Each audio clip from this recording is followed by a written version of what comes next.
নিয়ে আপনি এসে আমাদের পরবর্তী দিশা দেখাবেন। আজকে এখানে আমরা সূচনা দিয়ে মাইক প্রচার করে গাড়ি পাঠিয়ে লোকজন আনিনি, কিন্তু এত মানুষ আপনারা বেরিয়ে এসেছেন, এটাতে প্রমাণ হয়েছে হিন্দুরা আর ঘুমিয়ে নেই। বাংলাদেশ দেখার পরে হিন্দুরা বাড়ি থেকে বেরোতে শুরু করেছে। হিন্দুরা তাদের তাকত দেখিয়েছে সরস্বতী পুজোয়।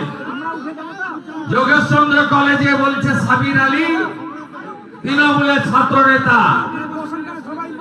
আমাদের সব মুসলিমদের বিরুদ্ধে কোনো অভিযোগ নেই, তৃণমূলের মুসলিম নেতারা লুট করছেন,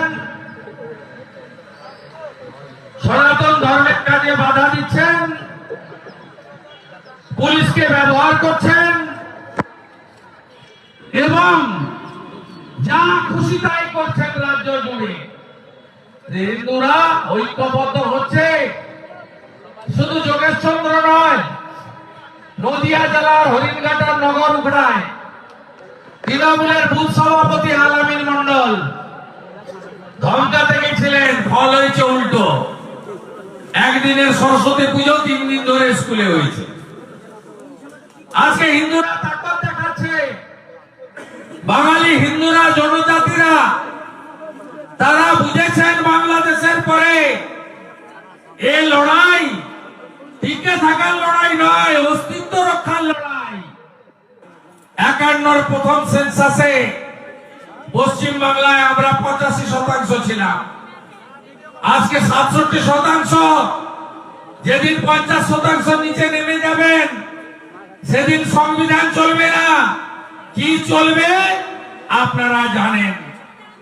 এখানকার কথায় ফিরে আসি। এখানে আসার আগে সাঁইথিয়াতে গেছিলাম। সাঁইথিয়াতে যাতে আমি আসতে না পারি বর্ধমানে আমাকে আটকানোর জন্য পরিকল্পনা করেছিলেন। তো ওরা জানতো না যে আমি পানাগড় দিয়ে এখানে আসছি। মূর্খের অশেষ দশা। আমরা সাঁইথিয়া পৌঁছেছি, 163 করে রেখেছেন, মানে আগের 144। ইন্টারনেট বন্ধ।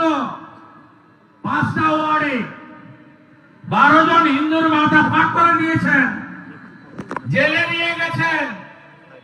শুধু জিহাদিরা নয়, তার সঙ্গে মমতার রেজিস্টার গুন্ডা, মমতার পুলিশও ওখানে করছে।